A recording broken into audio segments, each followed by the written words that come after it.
नमस्कार दोस्तों, स्वागत है आप सभी का आपके अपने YouTube channel Shyam class study में। आज की इस वीडियो में यूपी पुलिस री एग्जाम में पूछे जाने वाले हिंदी के बहुत ही महत्वपूर्ण 38 प्रश्नों का ये प्रैक्टिस सेट आप लोगों के लिए लेकर के आया हूं। तो साथियों, आज के इस प्रैक्टिस सेट को आप ही लोग पूरा करना।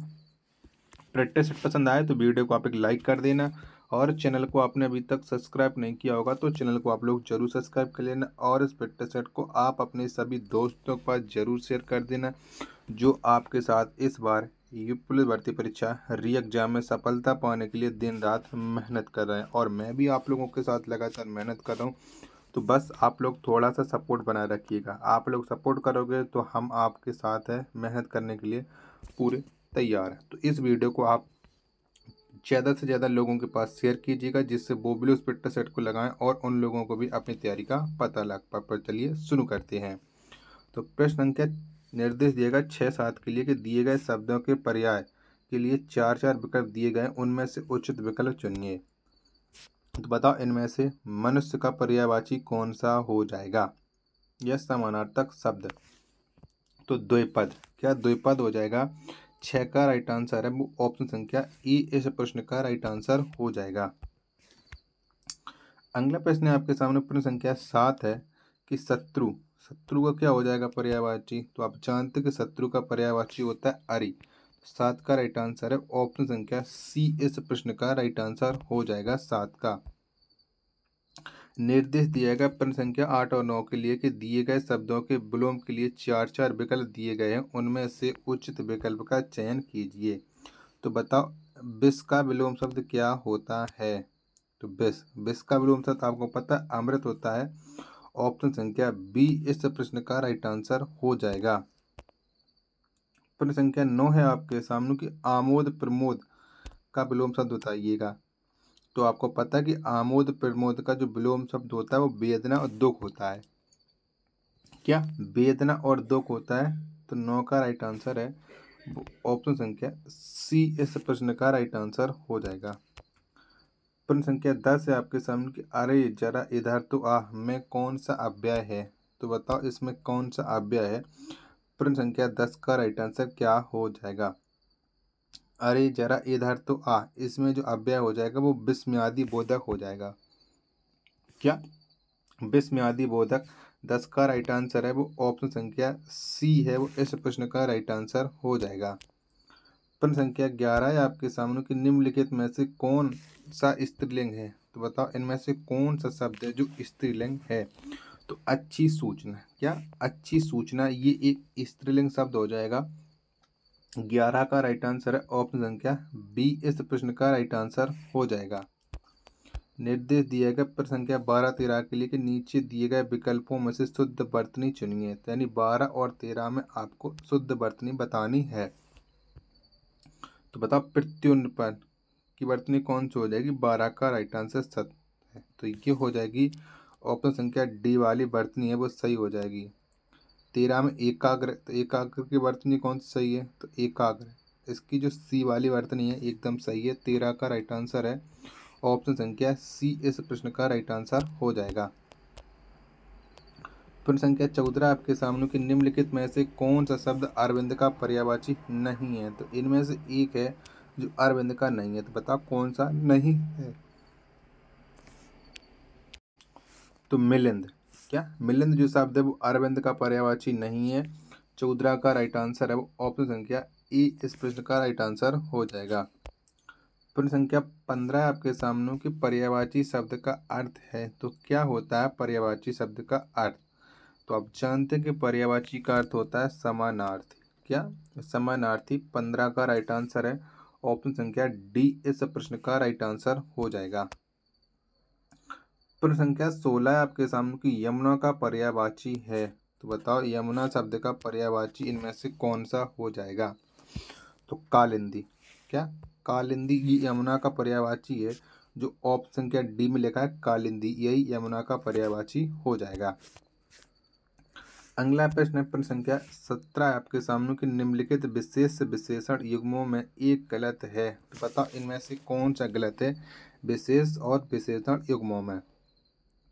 तो कर्मनिष्ठ ये गलत हो जाएगा। ऑप्शन संख्या सी इस प्रश्न का राइट आंसर हो जाएगा 17 का। साथियों, वीडियो पसंद आ रही तो प्लीज़ आप वीडियो को एक लाइक जरूर कर देना, क्योंकि आप लोगों के लिए लगातार मेहनत करो, बस आप लोग सपोर्ट बनाए रखिएगा। प्रश्न संख्या 18 आपके सामने की परिणामवाचक क्रिया विशेषण का वाक्य होगा, तो इनमें से कौन सा हो जाएगा परिणामवाचक क्रिया विशेषण का वाक्य? तो वह बहुत थक गया। क्या? वह बहुत थक गया, ये हो जाएगा परिणामवाचक क्रिया विशेषण का भाग। 18 का आंसर ऑप्शन संख्या ए इस प्रश्न का राइट आंसर हो जाएगा। प्रश्न संख्या 19 से आपके सामने की कौन सा वाक्य शुद्ध है? तो बताओ, इनमें से एक वाक्य है शुद्ध, बाकी के 3 वाक्य हैं वो गलत हैं, तो कौन सा हो जाएगा? तो यह आंखों देखी घटना है, ये एक शुद्ध हो जाएगा। 19 का आंसर है वो ऑप्शन संख्या बी इस प्रश्न का राइट आंसर हो जाएगा। प्रश्न संख्या 20 है आपके सामने कौन सा वाक्य शुद्ध है? तो बताओ, इनमें से कौन सा वाक्य है जो शुद्ध हो जाएगा? तो आइंस्टीन के पास विलक्षण बुद्धि थी। क्या? आइंस्टीन के पास विलक्षण बुद्धि थी, ये एक शुद्ध वाक्य हो जाएगा। 20 का राइट आंसर है वो ऑप्शन संख्या ए इस प्रश्न का राइट आंसर हो जाएगा। आप लोग कहोगे कि विचित्र, विचित्र तो नहीं होना चाहिए था, ठीक है, विचित्र एक गलत हो जाता है शब्द।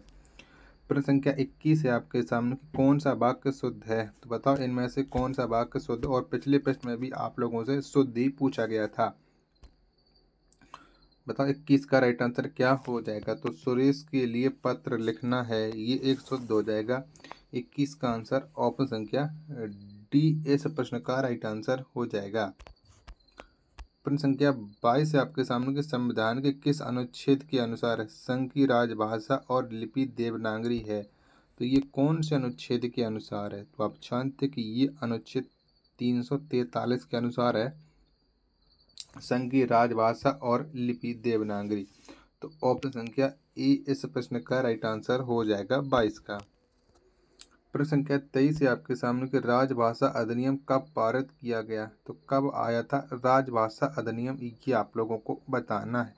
तो जो राजभाषा अधिनियम है ये 1963 में, कब? 1963 में आया था। ऑप्शन संख्या सी इस प्रश्न का राइट आंसर हो जाएगा।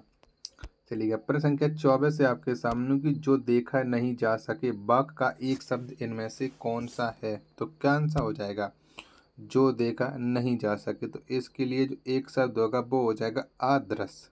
क्या? अदृश्य। ऑप्शन संख्या बी इस प्रश्न का राइट आंसर हो जाएगा। प्रश्न संख्या 25 है आपके सामने की जो व्याकरण जानता हो इसके लिए एक शब्द है, तो इसके लिए एक शब्द क्या हो जाएगा कि जो व्याकरण जानता हो? तो ये हो जाता है व्याकरण। ऑप्शन संख्या सी 25 का राइट आंसर है वो ऑप्शन संख्या सी इस प्रश्न का राइट आंसर हो जाएगा। प्रश्न संख्या 26 से आपके सामने की निम्नलिखित में से किस वाक्य में बहुब्रीहि समास है? तो बताओ, इनमें से कौन से वाक्य में बहुब्रीहि समास? तो फटाफट से प्रश्न संख्या 26 का राइट आंसर वो आप लोगों को बताना है। तो पंकज, क्या पंकज जो शब्द इसमें बहुब्रीहि समास है? 26 का राइट आंसर है वो ऑप्शन संख्या ए इस प्रश्न का राइट आंसर हो जाएगा। प्रश्न संख्या 27 से आपके सामने की निम्नलिखित में से किस शब्द में उपसर्ग है? तो बताओ, इनमें से कौन से शब्द में उपसर्ग है? 27 का राइट आंसर क्या हो जाएगा? तो प्रहार। क्या? प्रहार शब्द में उपसर्ग है, कौन सा है? प्र। ऑप्शन संख्या ए इस प्रश्न का राइट आंसर हो जाएगा 27 का ऑप्शन संख्या ए। प्रश्न संख्या 28 से आपके सामने की जेहि बरबाजी राम असवारा तेहि सरदौ न वर्णय पारा, इनमें से कौन सा अलंकार है? तो बताओ, प्रश्न संख्या 28 में कौन सा अलंकार हो जाएगा? तो यहाँ पर देखो बात बढ़ा चढ़ा कर कही जा रही है, तो यहाँ पर हो जाएगा अतिशयोक्ति अलंकार। 28 का राइट आंसर है ऑप्शन संख्या डी इस प्रश्न का राइट आंसर हो जाएगा। प्रश्न संख्या 29 से आपके सामने की निम्नलिखित में से कौन से रस युग्म हैं जो महाकाव्य के प्रधान रस माने जाते हैं? तो कौन माने जाते हैं महाकाव्य के प्रधान रस? 29 का राइट आंसर आप लोगों को बताना है। तो ये श्रृंगार और शांत रस माने जाते हैं। 29 का जो राइट आंसर होगा वो ऑप्शन संख्या ए इस प्रश्न का राइट आंसर हो जाएगा 29 का। प्रश्न संख्या 30 है आपके सामने कि पढ़े फारसी बेचे तेल, यह देखो कुदरत का खेल का अर्थ है। तो बताओ इसका क्या अर्थ हो जाएगा। प्रश्न संख्या 30 का राइट आंसर आपको बताना है। चारों ऑप्शन वो आपकी स्क्रीन पर शो हो रहे हैं। तो इसका जो अर्थ होता है वो होता है योग्यता होते हुए भी व्यवस्था के कारण निम्न स्तर का कार्य करना, यानी ऑप्शन संख्या बी इस प्रश्न का राइट आंसर हो जाएगा। चलिएगा, प्रश्न संख्या 31 है आपके सामने। खेत रहना मुहावरे का शाब्दिक अर्थ है। बताओ इस मुहावरे का शाब्दिक अर्थ क्या हो जाता है। खेत रहना, तो इसका अर्थ होता है वीर गति को प्राप्त हो जाना। 31 का आंसर ऑप्शन संख्या सी इस प्रश्न का राइट आंसर हो जाएगा। प्रश्न संख्या 32 है आपके सामने। कपटी मित्र किस मुहावरे का सही अर्थ है। तो बताओ इनमें से कौन से मुहावरे का जो अर्थ होगा वो कपटी मित्र होगा। तो आप जानते आस्तीन का सांप, ठीक है, आस्तीन का सांप हो जाएगा। 32 का जो राइट आंसर है वो ऑप्शन संख्या सी इस प्रश्न का राइट आंसर हो जाएगा। साथियों, वीडियो पसंद आ रही हो तो प्लीज वीडियो को एक लाइक आप लोग जरूर कर देना। प्रश्न संख्या 33 है आपके सामने। गृध शब्द का तद्भव रूप है, तो कौन सा हो जाएगा। तो गृध, इसका जो तद्भव रूप हो जाएगा वो गीध हो जाएगा। यानी 33 का राइट आंसर है ऑप्शन संख्या डी इस प्रश्न का राइट आंसर हो जाएगा। अगला प्रश्न प्रश्न संख्या 34 है आपके सामने कि मक्खी शब्द का तत्सम रूप है, तो कौन सा हो जाएगा मक्खी का तत्सम रूप। तो मक्खी का तत्सम रूप होता है मच्छिका। क्या होता है, मच्छिका होता है, जो कि ऑप्शन संख्या डी 34 का राइट आंसर है वो ऑप्शन संख्या डी इस प्रश्न का राइट आंसर हो जाएगा। प्रश्न संख्या 35 है आपके सामने कि ऐसा कवि जो तत्काल रचना करता हो उसके लिए एक सही शब्द होगा। तो क्या हो जाएगा उसके लिए एक सही शब्द। तो उसके लिए जो एक सही शब्द होता है वो होता है आंसू कवि। क्या, आंसू कवि। 35 का राइट आंसर है वो ऑप्शन संख्या बी इस प्रश्न का राइट आंसर हो जाएगा। चलिएगा, अगला प्रश्न प्रश्न संख्या 36 है आपके सामने कि विनय पत्रिका की भाषा है, तो कैसी है या कौन सी है विनय पत्रिका की भाषा। तो ये है ब्रज भाषा। 36 का आंसर ऑप्शन संख्या ई इस प्रश्न का राइट आंसर हो जाएगा 36 का। चलिएगा, निर्देश दिया गया प्रश्न संख्या 38 और 39 के लिए कि दिए गए वाक्य में प्रयुक्त अलंकार के भेद का चयन कीजिएगा। 38 और 39 में आपको अलंकार बताना है। तो अंबर पनघट में डिबो रही, तारा घट ऊषा नांगरी। तो बताओ इसमें कौन सा अलंकार हो जाएगा कि अंबर पनघट में डबो रही, तारा घट ऊषा नांगरी। तो इसमें जो अलंकार होगा वो होगा रूपक अलंकार। कौन सा, रूपक अलंकार। 38 का राइट आंसर है ऑप्शन संख्या डी इस प्रश्न का राइट आंसर हो जाएगा। प्रश्न संख्या 39 है आपके सामने कि वही मनुष्य है कि जो मनुष्य के लिए मरे। बता इसमें कौन सा अलंकार हो जाएगा कि वही मनुष्य है कि जो मनुष्य के लिए मरे। तो यहाँ पर हो जाएगा अनुप्रास अलंकार।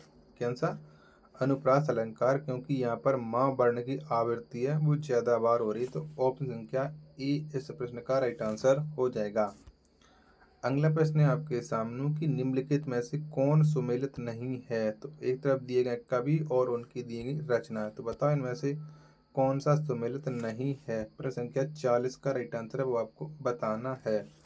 तो प्रेम बाट का ये रसखान की रचना बिल्कुल सही है। बीजक कबीर की बिल्कुल सही है। उर्वशी रामदास सिंह दिनकर की ये बिल्कुल सही है। आंसू, आंसू सुमित्रानंदन पंत की नहीं है। आपको कमेंट बॉक्स में बताना कि आंसू जो रचना है वो किसकी है। 40 का राइट आंसर है वो ऑप्शन संख्या बी इस प्रश्न का राइट आंसर हो जाएगा। तो आज की इस क्लास में इतने ही प्रश्न थे। अगर आपको ये वीडियो पसंद आई हो तो वीडियो को आप एक लाइक, कमेंट और चैनल को सब्सक्राइब करना ना भूलें। मिलता है नेक्स्ट वीडियो में, तब तक के लिए धन्यवाद। जय हिंद।